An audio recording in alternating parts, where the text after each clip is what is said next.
اعوذ باللہ من الشیطان الرجیم بسم اللہ الرحمن الرحیم اللہم صلی علی محمد وعلی آل محمد کما صلیت علی ابراہیم وعلی آل ابراہیم انک حمید مجید اللہم بارک علی محمد وعلی آل محمد کما بارکت علی ابراہیم وعلی آل ابراہیم انک حمید مجید۔ باری تعالیٰ کا لاکھ لاکھ شکر ہے کہ یہ زبان اپنی زکوٰۃ ادا کر رہی ہے، یہ زبان اپنا حق ادا کر رہی ہے، یہ زبان اپنا فرض منصبی ادا کر رہی ہے، کیونکہ ہر چیز کی زکوٰۃ، ہر چیز کی، میں بار ہاں کہتا ہوں کہ جسم کے انگ انگ کی، روح کے انگ انگ کی زکوٰۃ ہے، مال کی زکوٰۃ ہے، اجناس کی زکوٰۃ ہے، مطلب زرعی جو اجناس ان کے اوپر عشر دینا پڑتا ہے، زمین سے جو دفینے نکلتے ہیں ان کے اوپر خمس دینا ہے 5% کے حساب سے، اس کے بعد آپ کا جو سارا مال آپ نے کمانا اس پر زکوٰۃ دینی ہے، خمس دینا ہے، ہر چیز کی زکوٰۃ ہے، بدن کی زکوٰۃ ہے، جس طرح ہم کہتے ہیں کہ روزہ جو ہے وہ بدن کی زکوٰۃ ہے۔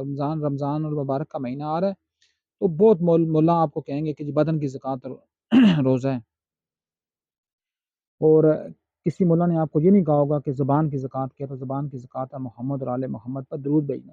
کسی مولا نے آپ کو یہ نہیں کہا ہوگا کہ آپ کے انسان ہونے کی زکوٰۃ کیا، کیونکہ اللہ پاک فرماتا ہے نا کہ اشرف المخلوقات۔ اب یہ مالک کا کرم ہے نا کہ مالک نے ہمیں انسان بنایا ہے، اگر مالک ہمیں انسان نہ بناتا، ہمیں کسی اور روپ میں پیدا کر دیتا، تو کیا ہم اللہ کے آگے ہم نے کوئی بند باندھ لینا تھا؟ نعوذ باللہ من ذالک۔ اللہ نے اگر ہمیں انسان بنایا تو ہمیں یہ بھی چاہیے، ہمیں پتہ ہو کہ انسان ہونے کی زکوٰۃ کیا۔ اب انسان ہونے کی زکوٰۃ کیا، سن لیں اور اپنے پلے میں باندھ لیں۔ انسان ہونے کی زکوٰۃ کیا ہے کہ آپ نے اپنے آپ کو ہر ظلم کے خلاف سینہ سپر ہو جانا ہے، آپ نے ہر ظالم کے خلاف سیسا پلائی دیوار بن جانا ہے۔ آپ نہیں دیکھنا وہ کس مذہب کا ہے، کس مسلک کا ہے، کس قوم کا ہے، کس مذہب کا ہے۔ ظالم کا کوئی مذہب نہیں ہوتا، وہ لعین ابن لعین ہے۔ اس طرح مظلوم کا کوئی مذہب نہیں ہوتا، اس کی مدد آپ نے ہر حال میں کرنی ہے۔ اچھا، آج میں 2-3 باتیں کروں گا آپ سے۔ اس وقت کی جو میرا موضوع ہے وہ قرآن حکیم جس کا عنوان انسان ہے، وہی ہے۔ اس کی سورہ نمبر 104، آیات اس کی 9 ہیں، اور وہ دو بہت بڑے برننگ ایشو کے اوپر بات کرتی ہے، اور جب دو بڑے برننگ ایشو کے اوپر بات کرتی ہے اور پھر اس کے بعد وہ صورت اس کی اور لاکیوں کی بات بھی کرتی ہے۔ پہلے ہی اس کی آیت ہے، کیا کہتا ہے مالک الملک بسم اللہ الرحمن الرحیم ویل لکل ھمزۃ لمزہ، کہ ہر اس بندے کے لیے ہلاکت ہے جو عیب جوئی کرتا ہے، جو تانا زنی کرتا ہے۔ اب مجھے بتائیں، خدا را ہمارے سکولوں میں، ہمارے کالجوں میں، ہماری یونیورسٹیوں میں، ہماری بینکنگ سیکٹر میں، چلو وہ تو سودی نظام ہے، اس کی تو میں بات کرنا ہی گناہ ہے، میرا خیال ہے زبان پر بینک کا نام لانا بھی گناہ ہے۔ اس کے بعد ہمارے فوجی اداروں میں، ہماری سیکٹریٹ میں، ہماری پارلیمنٹس میں، ہمارے عدالتوں میں، کیا ہر جگہ پر یہ تانا زنی عیب جوئی نہیں ہے؟ ہر بندے کے پاس ہے، میرے پاس ہے، آپ کے پاس ہے، ہر بندے کے پاس ہے۔ اور اللہ پاک کا باضابطہ حکم ہے، اللہ کہتا ہے ویل لکل ھمزۃ لمزہ، ہر اس کے لیے ہلاکت ہے۔ اب یہاں یہ نہیں کہا اللہ نے آخری سیگے کی بات کی، اور مالک کون ہے؟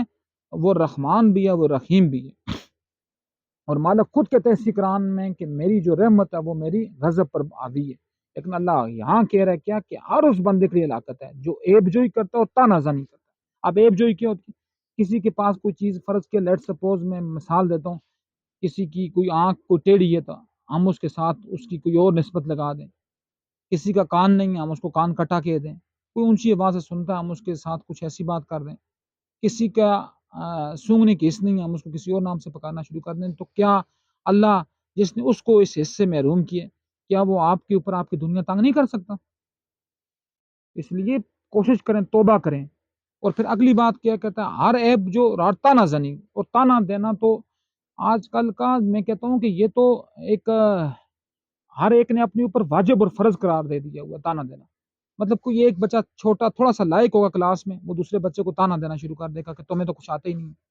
کوئی ایک ٹیچر ہوگا، وہ جب کلاس میں آئے گا تو وہ 2-3 گروپ بنا دے، جس طرح فرض کیا وہ کہے گا جی کہ 4 GPA والے جو ہیں وہ جس طرح برہمن ہیں، 3.5 والے جس طرح کھچتری ہیں، اسی طرح جو 2.5 والے ہیں تو وہ شودر، وہ ویش ہیں، اور جو بیچارے ڈراپ ہو گئے تو انہوں نے شودر سمجھا ہوتا ہے۔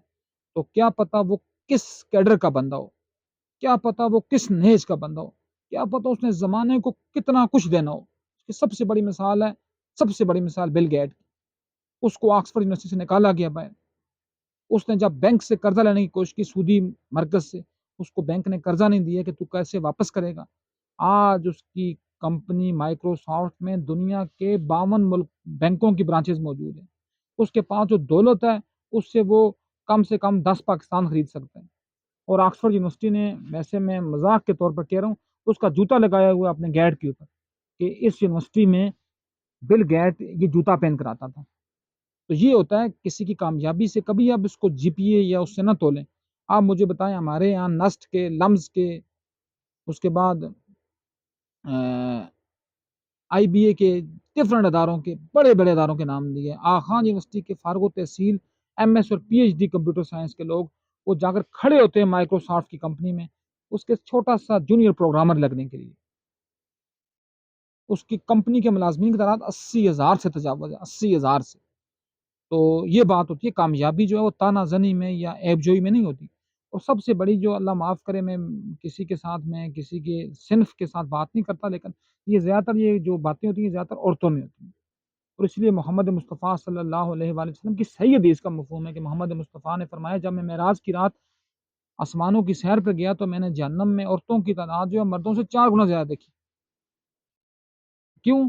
کہ ہر ایک کی تانا زنی دیکھنا، عیب جوئی کرنا، ٹو میں لگ جانا. اور محمد مصطفیٰ کی پھر دوسری حدیث کا مفہوم ہے، محمد مصطفیٰ فرماتے ہیں صحیحین میں درج ہے کہ جو بندہ کسی کی ٹو میں لگا رہے، ٹو کا مطلب کیا ہے، اس کی کھوج میں لگا رہے، اس پر جنت رہی، اس جنت کی خوشبو بھی آرام ہے.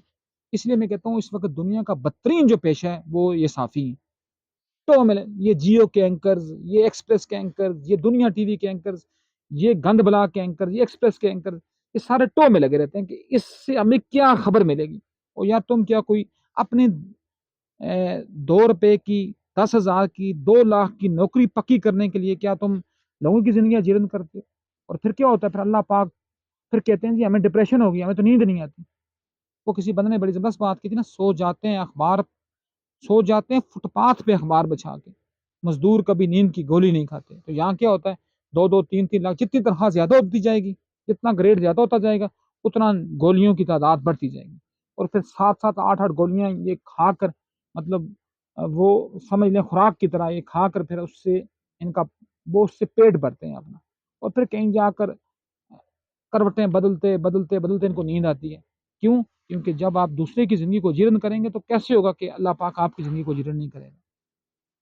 اس لیے کوشش کریں ہر تانا زن سے، ہر عیب جو سے اپنے آپ کو دور کر دیں. 2 باتیں تو یہ ہوگی. تیسری سے اگلی آیت میں اللہ کہتا ہے الذی جمع مالا وعددا، کہتا الذی جمع مالا وعددا. اور ہر اس بندے کے لیے بھی اللہ کہتا ہے جو مال کو جمع کرتا ہے. الذی جمع مالا وعددا، الذی جو جمع کرتا ہے، مال عددا، اور اس کو گنتا ہے.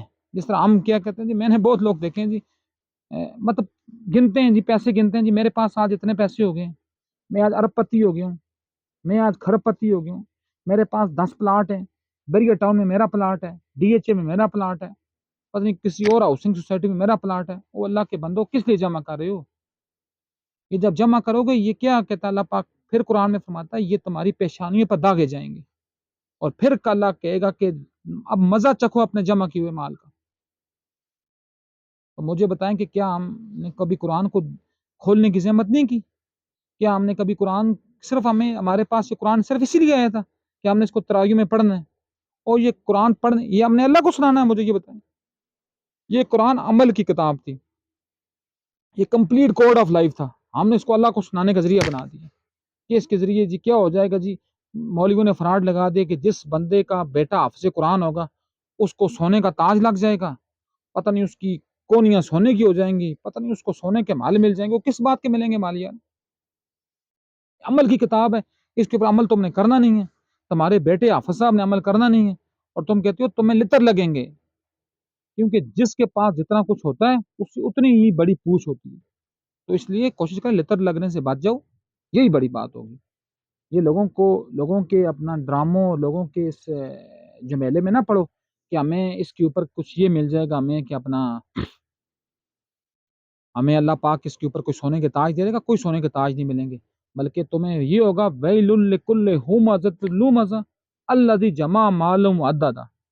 اور پھر آگے جب اللہ پاک اس کی آخری آیات میں بتاتا ہے، ان کو نقشہ پورا کھینچتا ہے کہ کیسے ان کو جہنم میں دھکیلا جائے گا، کیسے وہ جہنم کا وہ ایندھن بنیں گے، جس کا ایندھن صرف انسان نہیں ہوگی، اس کا ایندھن ہوں گے پتھر، اور اس کا ایندھن ہوں گے جمادات، اور اسی کے ایندھن میں چھوٹی چھوٹی لکڑیوں کے طور پر انسان ساتھ جلیں گے۔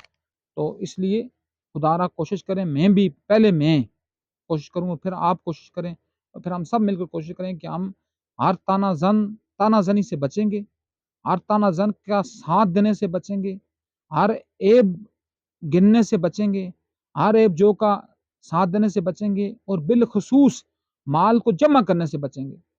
چلو یہ بینک اکاؤنٹ ہونا، میں نہیں کہتا چلو آج کی ضرورت ہے کہ کوئی بندہ جاب کرتا ہے، کسی جگہ کوئی کام کرتا ہے تو بینک اکاؤنٹ میں پیسے ٹرانسفر ہوتے ہیں، لیکن کوشش کریں کہ آپ کے بینک اکاؤنٹ میں 1 روپیہ بھی نہ ہو۔ فرض کیا آج ہی ہو جائے گا جی، ایک اور لوگوں نے ڈرامہ بنایا ہوگا جی کہ یکم رمضان کو زکوٰۃ کٹوتی ہوتی ہے بینکوں کی۔ رمضان میں کوئی زکوٰۃ دینا فرض نہیں ہے، رمضان میں مولا نے اس لیے آپ کو لگا دیا تاکہ مولا کا پیٹ بڑھتا رہے، وہ پورے سال کے لیے رمضان میں ہی مال اپنا جمع کر لیں۔ آپ کسی بھی وقت زکوٰۃ دے سکتے ہیں، اور بینک کے تھرو مت زکوٰۃ دیں آپ۔ خدا را پہلے بینک کے ساتھ جو اکاؤنٹ کھولنے کے وقت آپ ایگریمنٹ کریں کہ میں اپنی زکوٰۃ خود دوں گا، بینک آپ کی زکوٰۃ کاٹے گا، پتہ نہیں اس کی زکوٰۃ سے کون سا بندہ مستفید ہوگا، پتہ نہیں کون سا شہباز شریف، کون سا نواز شریف، کون سی مریم نواز، کون سا عمران خان، یا کون سا زرداری علاج کرانے کے لیے باہر جائے گا۔ تو اس لیے کوشش کریں کہ ان نظاموں میں رہتے ہوئے کم از کم ان سے اپنے آپ کو ڈسٹنگوش کر کے رکھیں، ورنہ آپ کا میرا نام بھی نہیں ہوگا تاریخ کی بول بلیوں میں۔ تو اللہ پاک ہمیں ہمت دے، توفیق دے کہ ہم ان جیسے ملعونوں سے اپنے آپ کو بچا کر اپنے حصے کا کردار ادا کرتے کرتے دنیا سے رخصت ہوں۔ وما علینا الا البلاغ المبین۔